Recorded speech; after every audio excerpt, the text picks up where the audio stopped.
Oh, hello there. What's going on, everybody? Good morning. Good morning, good morning, good morning. Can you believe it's freaking morning? I can't. I can hardly believe it's morning. I don't like that it's morning. I don't appreciate the morning. I've never been a morning person. Are any of you guys morning people? I'm not a morning person. I freaking hate mornings. Like legitimately can't stand mornings. I've never liked them. I've never enjoyed them. Hey, best pilot ever, still great. 22er, Wolfhausen, Coach 4, and taste the toad. So yeah, what's up, guys? So we used to host a podcast called the Strongcast. There's three of us that did it. We did it for about a year, and it was fun. It was a fun thing. I've wanted to do it for a while, so I'm gonna do it. I'm gonna start it again. This might turn into a daily thing I do at 10. It might not. It might be a weekly thing. It all kind of depends on how much news and reviews and hot topics there are in the world. Because honestly, there's not that much you can do if nothing happens in the games industry. So that's how this is going to work. So you'd say you're sort of a morning person, huh? Taste it, all right. So here's the thing. It's going to be a little bit different because it's live. I want your feedback. So when I'm going through the news, when I'm going through my reviews, I'm going through the hot topic, I want your feedback. I want you guys to talk to me the best that you can. I'll give you guys shout outs, and then at the end of this whole thing, it'll be fun. I'll play a game. We'll do some fun with it. But for now, that's how the podcast is going to work. So today, just so you guys know, the way this is going to work is simple. So we are going to go over some topics. So it's going to start with the news, video game news for the last week or two, just the bigger topics that I want to address. Then we're going to go into reviews. So reviews today are going to be Trials Fusion, Diablo 3, Reaper of Souls, and inFAMOUS Second Son are going to be the three reviews I do today. I could do a Mario Golf World Tour because I did get it early and I have beaten it, so I will be posting my review either tonight or tomorrow. But I don't know if I want to talk about that game quite yet. I might leave that for maybe tomorrow's podcast. But anyway, we'll get into that. We'll see. I'll talk about it a little bit. And then the hot topic. The hot topic today is going to be alpha access into early alpha access, and the whole like paying for it. Lately, it's been grinding my gears, I guess you could say. So I want to address that. So Coach 4, do you call in on Skype? Today's episode, I won't have anybody call in, so just use the chat. I will set up a podcast Skype that you can call into for the next episode. But today, I just kind of want to get this out and get, shake it off. Get the loosey-goosey out of there. Matato and Infraz, what's happening, guys? But with that said, let's have a little bit of fun with this. I think we should play just a little bit of music in the background, just something real quiet. Nothing too serious here. Let's go with this one. Let's see what this sounds like. So let me know if you guys can even hear this music. First off, yeah, it's gonna be a fun podcast, Doctor. It's gonna be you guys are gonna have some fun here. But with that said, let's get started. So, I don't know if you guys heard. We're gonna start with the news. That's how it's gonna go. News, reviews, hot topic. That's how we're gonna do it. So, I don't know if you guys heard, but Soul Calibur Lost Swords came out. Soul Calibur Lost Swords came out on Tuesday, and it's a free-to-play Soul Calibur game, and a lot of people are really excited about it. It turns out that the entire game is unplayable. You can't even log in. So the problem is that once again another game has come out that requires an online connection to their servers, and their servers are down. So you can't even play it. And this is kind of the thing with this whole requiring an online connection. Like, it's not necessarily a bad thing on paper. right? Because the longer that you're connected, the easier it is for them to do updates, and easier for them to stay connected to you, the gamer, and us to the developer. And it makes a lot of sense in that aspect. But what doesn't make a lot of sense is when things like this happen, right? It's when you come out of the woodwork and you're like, hey, we want an online connection, but the problem is that our servers are down. You can't play the game. And honestly, until the internet is to a stage where it's flawless and we'll never see any issues in it and there will be no downtime,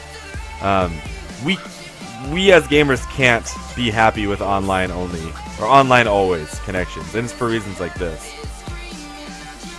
So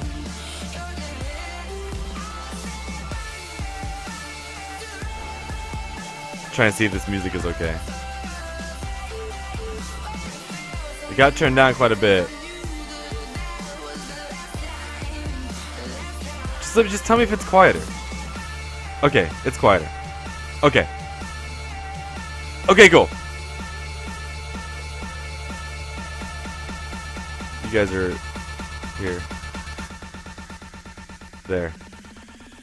That should be quieter. Okay, that should be quieter. Okay, so Project Cars. I'm sure you guys have heard of Project Cars. It's been in production for years now, and every single time we see a video or anything of it, it just looks absolutely gorgeous. And it's definitely one of those racers that, like, if you're a hardcore racing enthusiast like myself, you've been waiting for this game. So yeah, like Gran Turismo's great, Forza's great, even things like Assetto Corsa are fantastic, or iRacing. The problem with those is that there's always just, especially in the console arena of racers, there's always just something wrong with them. Whether it's graphics or handling. I mean, Gran Turismo, the entire thing is like brake squealing simulator. Forza's a little too arcadey for me, though it does look gorgeous. Assetto Corsa doesn't have the cars or the tracks for me to be that interested for that long. But Project Cars is a really big deal, and if, like I said, if you're in the racing scene, this is one of those games that you're going to want to keep an eye on. And it finally got announced. It finally got announced that it's going to be out this November. Now, it's scary because at the same time, there's no exact release date. It just says November. It doesn't say a date, which could mean one of two things, right? Either that could mean that they're simply doing it as a general release date because they know it's going to be there, but they don't know first, second, third, or fourth week. Or they're simply saying November because they wanted to get it out before the holidays. So it's scary. On the one hand, we're going to see it in November, and that's going to be awesome. On the other hand, it's just a placeholder, and we don't really know if it's going to happen. I really hope that we're not going to see like a Gran Turismo 5 thing where the entire time we keep waiting for the game, it just keeps getting delayed, and we see it like 3 or 4 years later. I'm really waiting for this game, and I really wish it would happen. If you guys want to watch a trailer of it, I'm gonna put the link in the chat. It's honestly worth it. It's worth it just for that. Hey, good morning, Revo, Tevo, and Zombo. How's it going? Hey, Kirky, what's happening? So that's that. Really exciting. Coming out in November. For what is it coming out for? PlayStation 4, Xbox One, Wii U, which is exciting for me, and the PC. Just so you know. Walking Dead is coming to the PlayStation 4. I have nothing else to say about that, other than that, I don't know why it's coming out for another system. You can already play it on like every goddamn thing you own, and why it needs to come out for the PS4, I don't know. But it is, for whatever goddamn reason. It's coming out for the PS4, so that's it. Mario Golf World Tour is going to have paid DLC.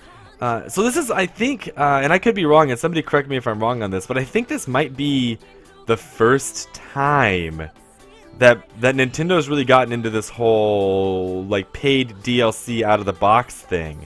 And I can't think of a time off the top of my head where they've done it before, but it's like a legit, it's a legit out of the box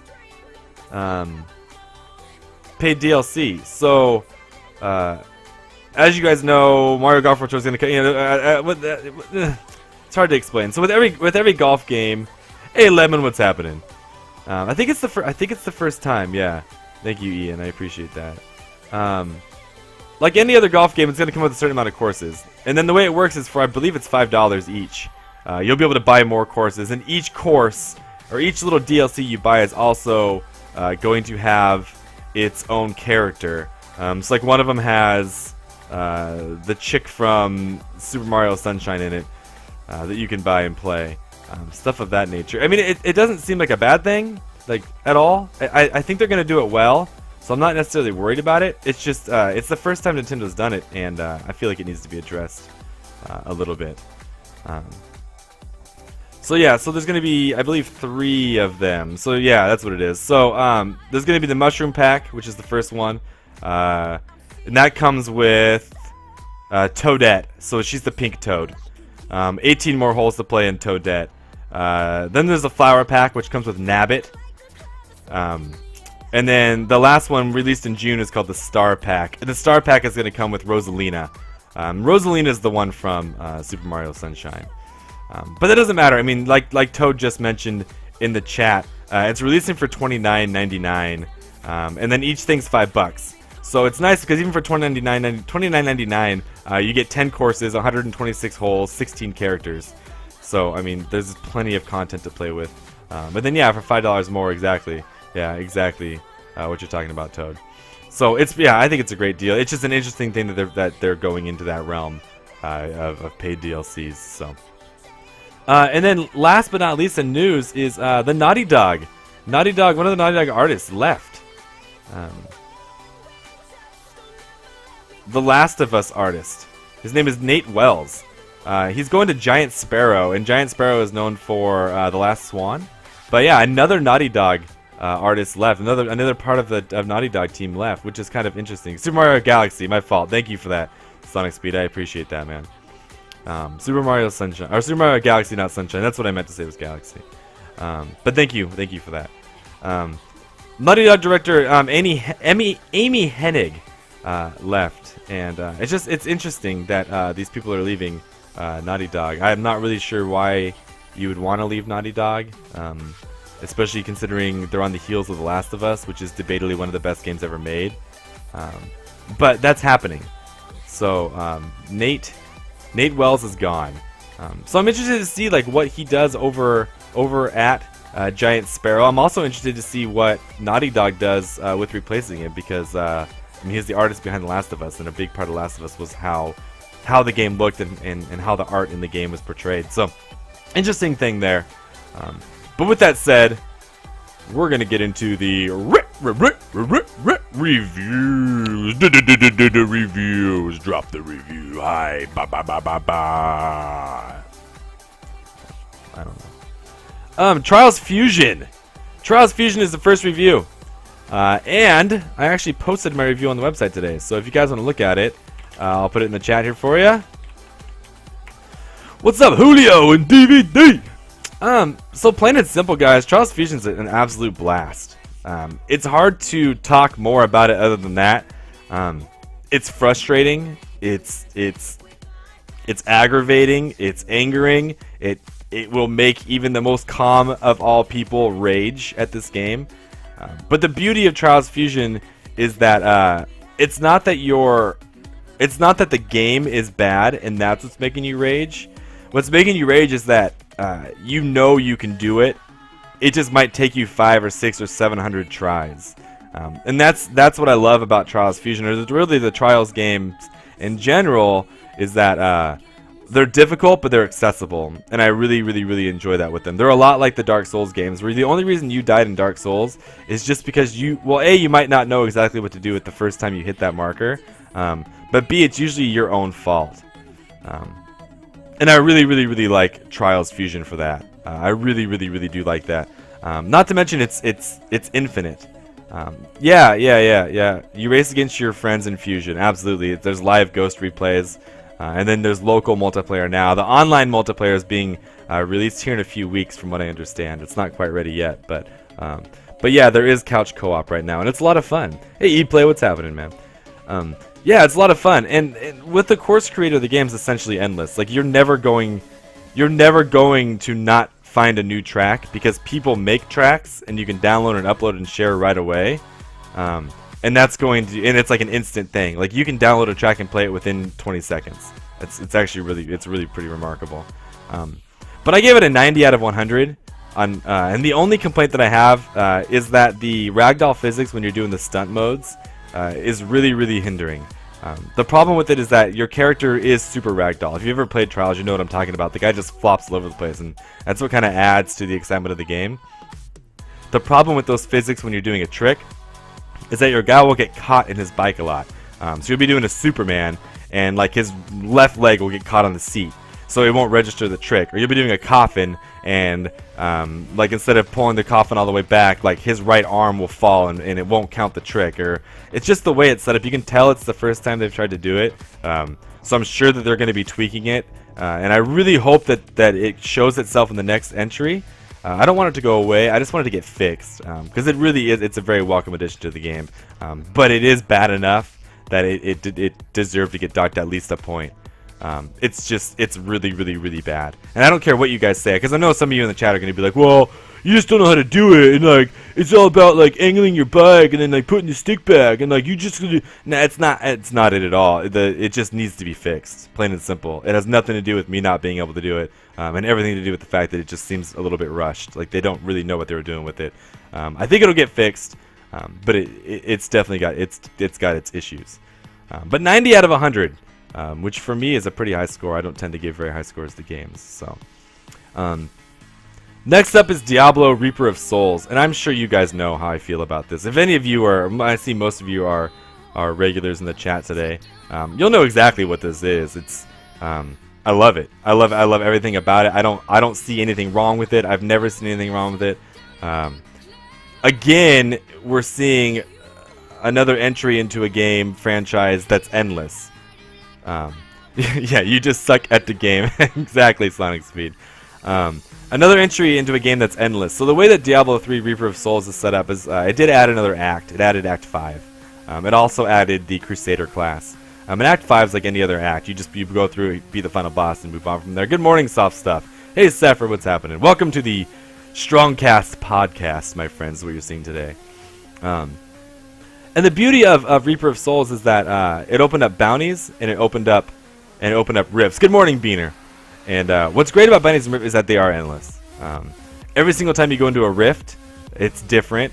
So they're procedurally generated dungeons, so you're literally never going to see the same thing ever again in Diablo 3. And that to me is sort of mind-boggling, in that every time I play the game, it's a different experience. Not just in the way the dungeons are laid out, but in the way elites are dropped and enemies are dropped, and the way loot drops. Like, everything is different. Hey, King, what's happening, man? Everything is different, and it's a really refreshing experience. I can't find a single flaw in Diablo 3. You could say that at this point in my Diablo 3 Reaper of Souls life, I am growing slightly tired of it, and I get that. But I also have like 120 hours played already, and it's been out for 3 weeks. So that's not a dig on Diablo at all. That's just anytime you do something as often as I've done it, you're gonna grow a little bit tired of it. Plus, I can't find the goddamn Cinder Coat, and it's pissing me off. I need the Cinder Coat. Kadala won't give it to me, and it's driving me goddamn crazy. Oh my god. So I gave it 100 out of 100. Again, I can't find a flaw. And if I could find a flaw, I would update the review. But I can't seem to find one, especially because they buffed the Crusader, which may have been a flaw.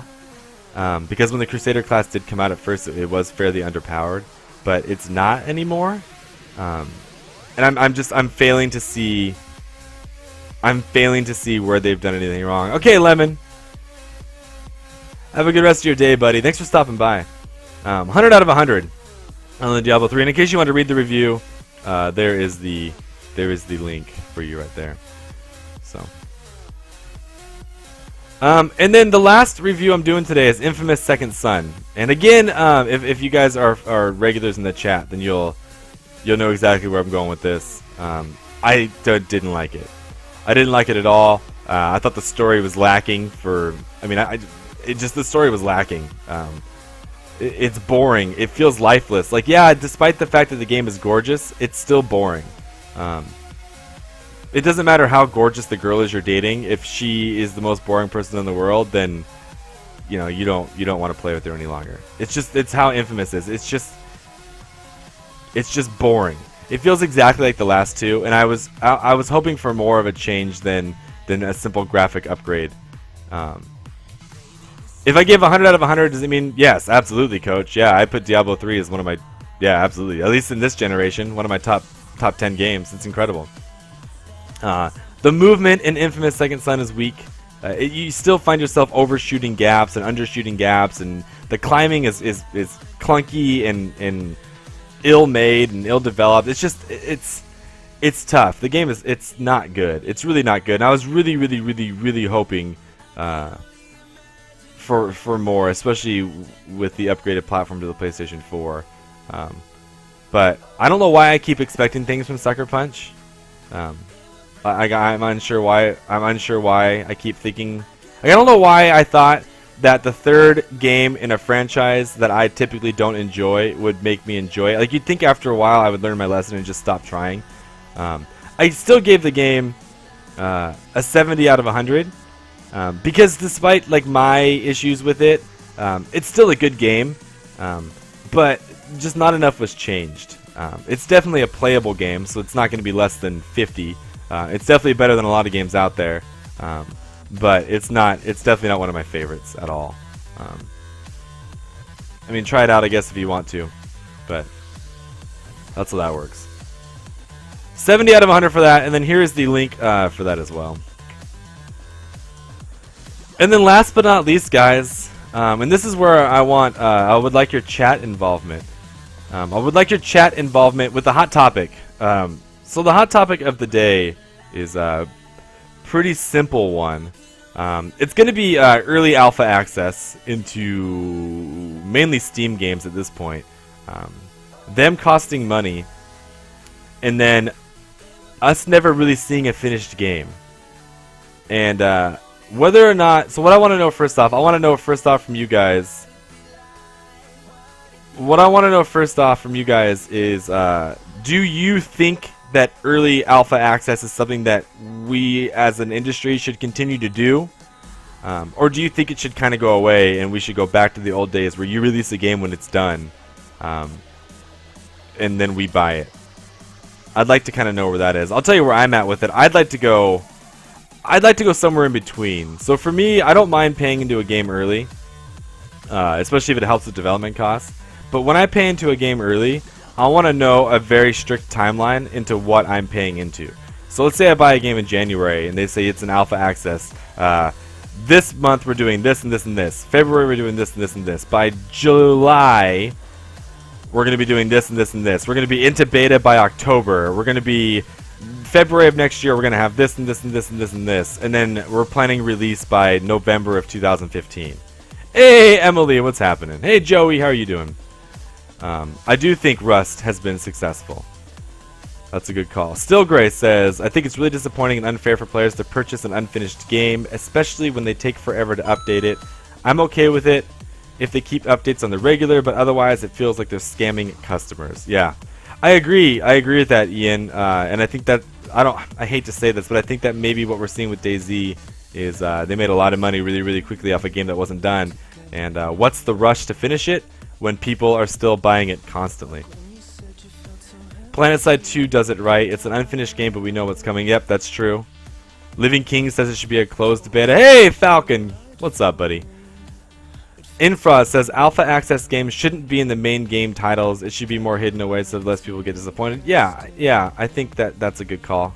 Like I said, I'd like to see it somewhere in between. So if I buy an early access game for $50, I want to know what I'm getting. I want to know when the game is supposed to be released. I want to know a timeline, and I think that as a consumer, I have the right to demand things. To demand that. I don't think we're being greedy. I don't think we're being entitled when we do that. You have my money. I want to know what I get. I wouldn't go put down money on a car that's not finished yet, and not expect to know when I'm getting my full product. Emily's Shadow in Flying Cloud.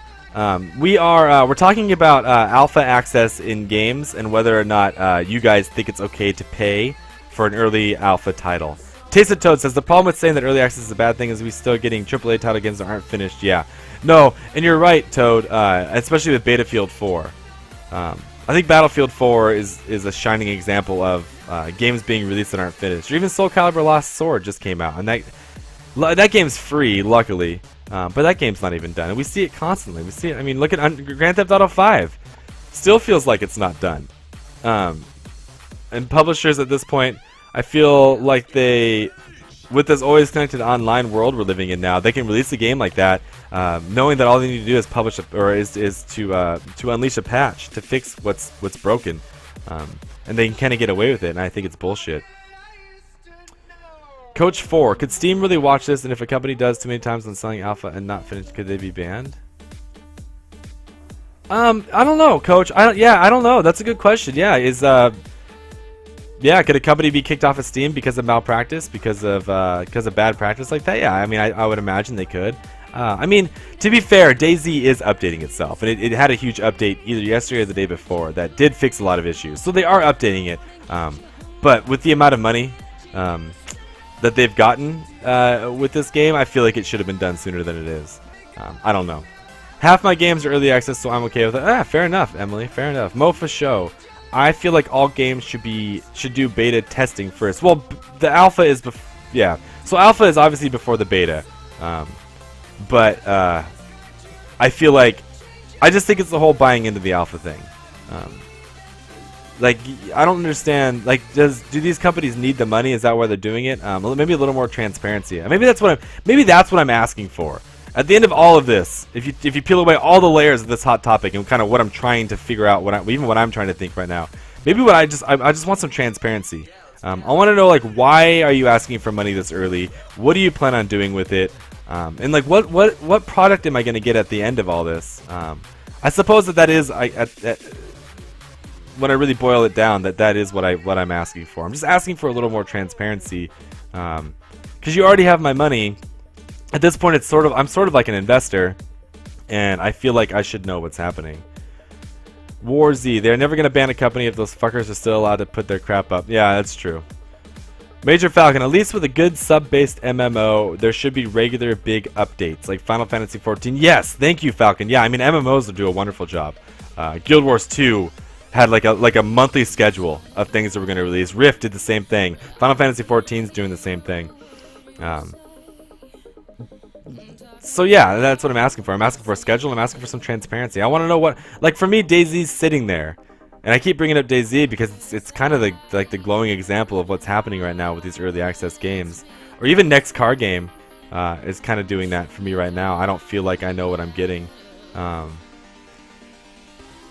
Reclaim Joey says, it's creating a trend with games that have no business or need to be early access. Look at H1Z1, made by SOE and is doing early access in a few weeks. They don't need what early access has to offer. They're doing it because it's a fad in the industry. Yeah, no, you're right. You're right, Reclaim. Absolutely. Should you get all free updates if you get money? Yes, so I believe you should, Coach 4. I believe that if you go into early access, you should have access to everything the game offers from here on out, and I think you do. That's kind of the benefit of going early access, is that you do have all the access to all of those things. So that's kind of where I'm at with it. I don't think it's a good thing. I don't think it's a bad thing, especially when it's done correctly. I think as of right now, what we're seeing is a lot of these publishers and developers kind of putting their toes in the water, kind of seeing how they're going to do it. It's like that classic basketball analogy where you shoot once, you shoot short, second shot is long, and then third shot is right on. And I think that's what we're seeing with these first early access guys come out, and they didn't do enough, right? And then you have these guys coming out, and they're just doing way too much, and they're giving you all this free stuff, and they're just updating it constantly, and then before they even realize what's happening, they've already released the full game, and they didn't even realize they had done it. And I think we're gonna eventually see it kind of get funneled down into like the little perfect formula of what we're looking for. Major Falcon 71. DayZ though is a garage studio game and is getting a bit of spotlight freak out on them right now. Yeah, I agree with that, Falcon. I agree with that. Ant, can you check and review StarMade? Sure, whatever. I just more info on the updates. Yeah. More info on the updates. Exactly, Bean. That's exactly what I want. All right, we're 35 minutes into this, guys. I am going to call it. I like to keep them around a half an hour. This will be a daily thing, I think, or maybe a tri-weekly thing. something like that. We'll do them a few times a week, depending on the news that we have for the day. And I'll have a Skype set up next time we do one of these, so you guys can actually call in and talk about what we're doing. It is sort of like what YouTube has done for singles industry. It's so hard to get into, and this allows new developers to try games. Yeah, I mean, they could do it without charging us, though, is my point. That's what Steam Greenlight and Kickstarter are for. I think it's an odd thing right now, what they're doing. But again, Soul Calibur Lost Swords is delayed. Project Cars is coming in November. Walking Dead is coming to the PlayStation 4. Mario Golf World Tour on the 3DS will have paid DLC, though the game is being priced at $30, so it's really not a big deal. Last of Us Artist has left Naughty Dog. Trials Fusion, I gave it a 90 out of 100. Only critique I had was the fact that the stunt modes are broken. Diablo 3 Reaper of Souls, I gave it 100 out of 100. I have no issues with that game whatsoever. It's perfect, it's beautiful, it's wonderful. It's everything Diablo 3 needed to reinvigorate itself and its fans. And I see Diablo 3 Reaper of Souls and Diablo 3 in general being on top of the game leaderboards for a long time coming. Infamous Second Son, boring, lackluster. I expected more. 70 out of 100, based solely on the fact that the franchise is as good as it is, and how beautiful that game is. I mean, it really is pushing the envelope for the PlayStation 4. 70 out of 100 on that one. Hot Topic was alpha access, and from what I got from the chat is that people are okay with it as long as we have more transparency and a schedule. So when we as consumers give you our capital, we want more than just the game we can play. We want to be able to see what our money is going to give us. So that's all we're asking. How about Star Citizen and the same amount of money out into that game with little to no gameplay done? Yeah, exactly, Reclaim, exactly. Yeah, exactly. Titanfall 2 is coming to PS4. Yeah. And then there's actually, really quick, Plants vs. Zombies and Peggle 2 are actually coming to the PlayStation this next month, I believe. Which is kind of a big deal. I know you guys are thinking like, oh, those games are stupid, but you take those two games away from Xbox One, and the only console exclusive you have at that point is Titanfall, which isn't even a... Well, you have Forza 5, really, and Dead Rising 3. So, it's an interesting thing, that is. But I am out of here. I'm leaving. I'll be back in 22 minutes to play some DayZ. So I'll be back with some DayZ in 22 minutes, my friends. Thank you, all of you, for showing up. I mean, we got 42 people watching, which is badass. All of you are awesome, and I can't thank you enough for showing up to the Simple Strongcast podcast and hanging out with me today and chatting it up. And are you reviewing Octodad? Not for PS4, King, no, because I already reviewed it for the PC. But no, it's going to be the same thing. Next podcast will be probably tomorrow morning. I'll probably do it tomorrow morning when I wake up, because I'll have Mario Golf to review, and we'll kind of go over that for a little bit. But yeah, we're playing a little bit of DayZ here in about 20 minutes now. I am out of here. Love you all. Again, thank you so much. I can't express my gratitude for showing up to these streams as often as you all do. You're one in a million, all of you, and I love you, love you, love you. And I will see you all very soon with some DayZ, my friends. DayZ.